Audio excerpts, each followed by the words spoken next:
9 number ফজিলত। এই জায়গায় আপনারা আজান দিছেন বা এখন মোটামুটি প্রায় সময় দেন কারা কারা? মাশাআল্লাহ, হাত নামান। 12 বছর যদি টানা আজান দেন, কয় বছর বলেন জোরে, কয় বছর? 12 বছর। তা আমারই অর্জন করতে মন চাই এই ফজিলত। আপনারা তো খালি দাওয়াত দেন, দাওয়াত না দিলে আজান দিতে হবে মসজিদে, সমস্যা কি? হ্যাঁ সমস্যা। আমি যে মসজিদ তাফসীর করি ওখানে বললাম তো মাঝে মাঝে আজান দেওয়ার চান্স নেই। আজান দেওয়া অনেকে শরম মনে করে, নাউজুবিল্লাহ, আস্তাগফিরুল্লাহ, ইন্না লিল্লাহ। এরা মনে করে শরমের ব্যাপার আজান দেওয়া, ছি ছি। ইবনে মাজার 728 নাম্বার হাদিস। এই হাদিসের বর্ণনাকারী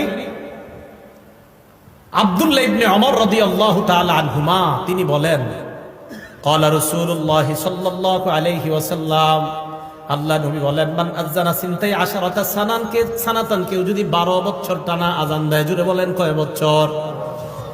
নবীজি বলেন কেউ যদি টানা 12 বছর আজান দিতে পারে, ওয়াজাবাত লাহুল জান্নাত, তার জন্য আল্লাহর জান্নাত ওয়াজিব হয়ে যায়।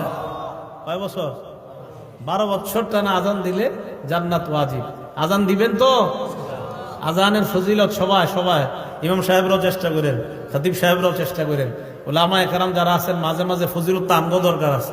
এই সাধারণ জনগণ লম্বা গলা দিয়ে আল্লাহর কাছ থেকে রহমত দিব, তা আমরা হুজুররা কি করবো? আমাদেরও দরকার আছে ফজিলত। 9 নাম্বার।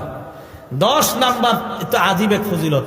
মুয়াজ্জিনের আজান শুইনা যারা নামাজে আসবে, এই নামাজিরা নামাজ পড়ে যে পরিমাণ সওয়াব পাবে, মুয়াজ্জিন একা সেই সওয়াব সব পাবে। তবরানী শরীফ 2 নাম্বার খন্ড 288 নাম্বার পৃষ্ঠা। এই পৃষ্ঠায় আসছে আবু উমামা বাহিলী রাদিয়াল্লাহু তাআলা আনহুর বর্ণনা। দেখেন কি কয়, আজরুহু আজরু মান সাল্লা মাআহ, আজরুহু আজরু মান সাল্লা মাআহ।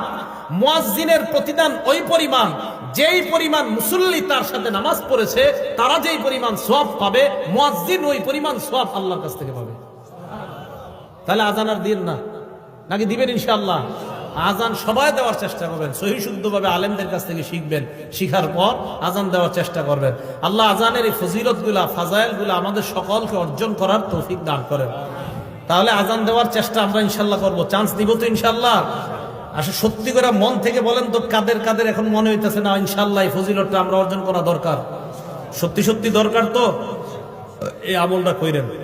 দুনিয়ার শ্রেষ্ঠ কথা, হাইয়া আলাস সালাহ হাইয়া আলাল ফালাহ। আসো কল্যাণের দিকে, আসো নামাজের দিকে, এর চেয়ে আর উত্তম কথা আর কি হতে পারে?